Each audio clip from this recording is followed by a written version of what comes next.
show you how to grease your HSA 56 battery powered hedge trimmer. They don't come with a grease fitting on here, so I'll show you why we need to still grease it. I've got one here that came into the shop and the customer is complaining about it vibrating. So let's take a look at what's going on here.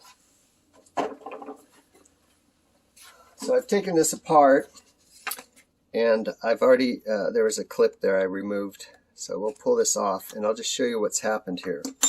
Right now you can kind of see the heat there that has been generated from the blades and the cam gear there. Let me just take this off real quick.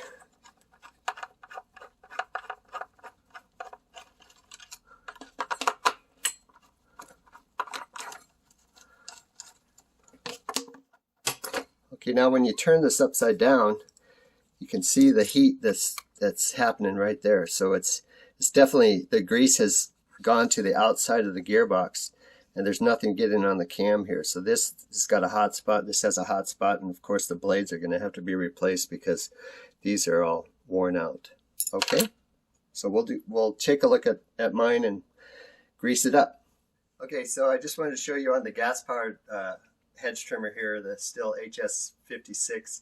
It does have a spot to put the grease in. What you do is you take a T27 wrench, you unscrew that plug there, and then you take some of this Stihl gearbox grease. You can see it's for hedge trimmers there. It's 0781 120 1021, and then you screw that in and give it a couple squeezes, squeeze some grease in there. Alright, so what we're going to do now is we're going to take this HSA56 gearbox apart and we'll grease that.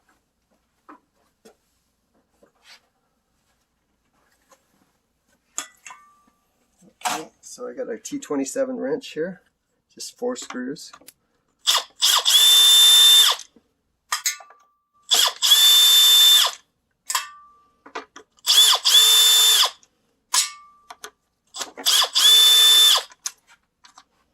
What you do is you just kind of pry it in the front here.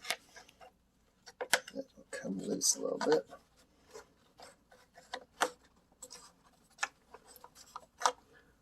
Kind of work it a little bit.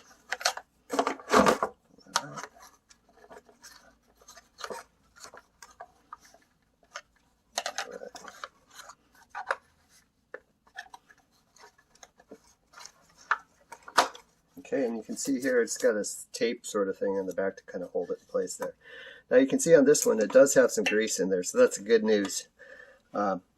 What Stihl recommends is you don't use WD-40 on your hedge trimmer blades, you use hedge trimmer spray, because they say that sometimes it'll get in the gearbox and spread the grease out. But I'm going to go ahead and just put some grease in here. Just spread it around. Put it on here. Alright, and then we'll put the cover back on. Okay, so we're going to put this back on. You just want to line this bearing up with this hole here and this bearing up with this slot here. It should fit pretty good, so just kind of wiggle it. There we go. And then usually putting stuff back on, I don't use the power drill because I don't want to strip the screws out, so I just use the T27 screwdriver, or you can use a regular T27 wrench. So, alright, just kind of get them crossways, make sure they fit good.